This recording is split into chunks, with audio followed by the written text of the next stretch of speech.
Voilà les gars, hein. Paris est en finale, mais je pense que sur l'ensemble des deux matchs, c'est très mérité, même si c'est vrai que le premier quart d'heure a été difficile, qu'on a senti que le plan de jeu d'Arteta était simple, c'était de mettre un maximum de pression sur le PSG, de les empêcher de relancer, de mettre le plus d'intensité dans le camp parisien, et ça s'est traduit par deux occasions en début de match, une sur une touche longue de Partey qui en a fait beaucoup dans ce match, avec cette reprise de Martinelli, et puis ce tir d'Odegaard sur lequel on a craint que Donnarumma ne se soit blessé, où Donnarumma fait une parade absolument insensée parce qu'il est totalement masqué sur la frappe au départ, et vraiment sa main une fois de plus est extraordinairement ferme sur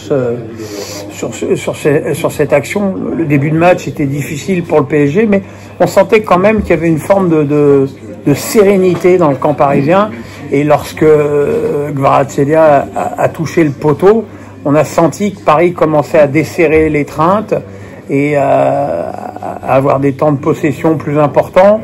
On a vu aussi, et puis on a vu ce coup franc de Vitinha qui arrive, qui est mal dégagé de la tête par la défense des Gunners, et qui est récupéré par Fabien Ruiz, qui fait un contrôle orienté de bonne qualité et qui met une frappe du gauche au 16 mètres absolument sublime.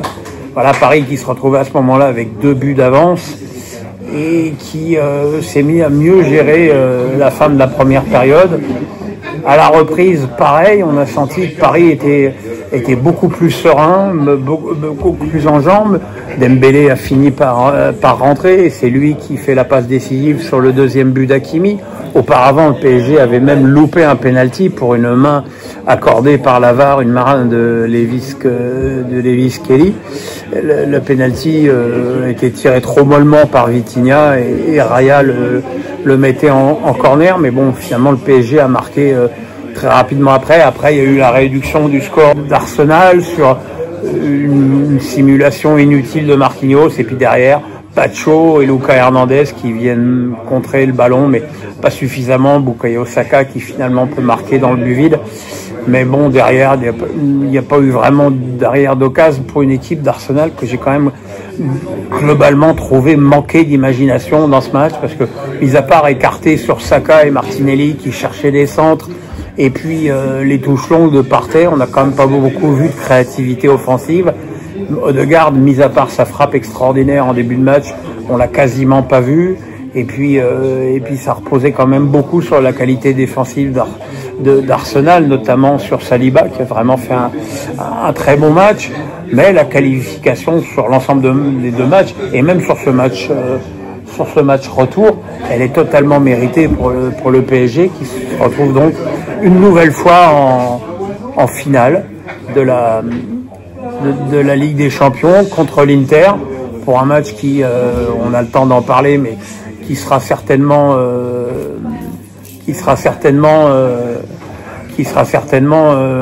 un match très intéressant.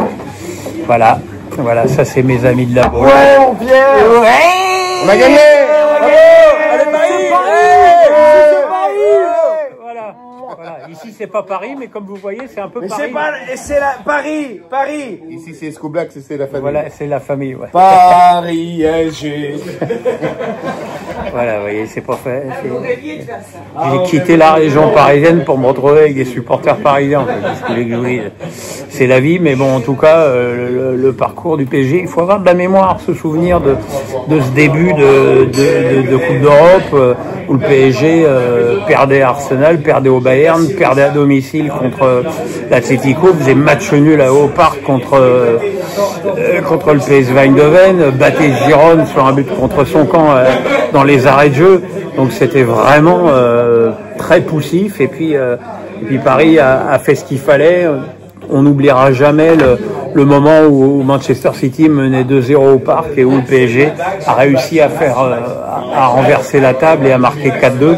Et là, derrière, il y a eu effectivement la nette victoire à Stuttgart. Et puis derrière, on s'en souvient, la balade de santé contre Brest en barrage. Et puis derrière, l'exploit incroyable contre Liverpool, la qualification pénible contre Aston Villa, et la qualification finalement très sereine contre Arsenal, qu'il faut quand même pas oublier, et le tombeur du Real. Maintenant, voilà, est-ce que le PSG est favori de cette finale de Ligue des Champions? Je ne saurais pas le dire. L'adversaire est un client qui a quand même joué la finale il y a 2 ans, et ça c'est un vrai atout.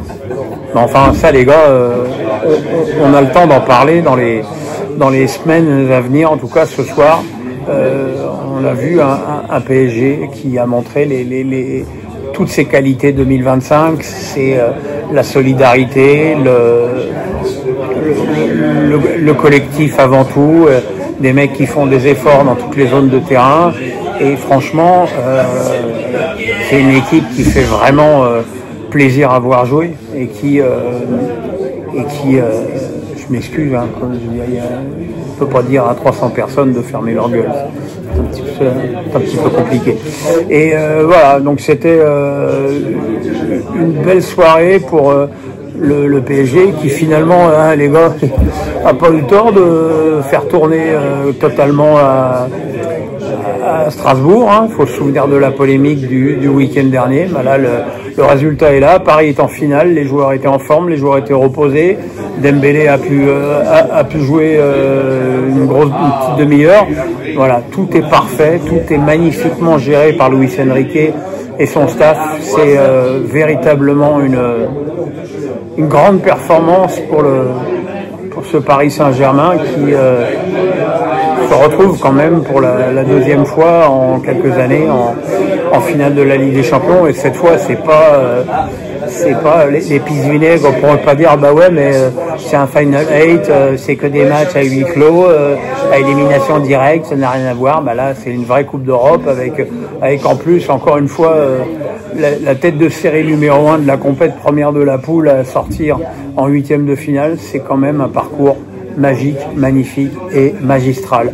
Voilà, demain face à Pierrot, on va reparler évidemment un petit peu de ces demi-finales qui chacune dans leur genre ont été parfaites.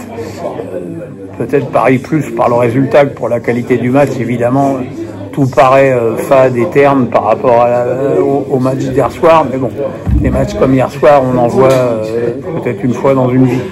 Donc voilà, les gars, bonne soirée, le pouce, la cloche, on s'abonne, allez Paris, bravo, Paris est en finale, et comme vous pouvez le voir, ici, tout le monde est content, même à 450 bornes de la capitale.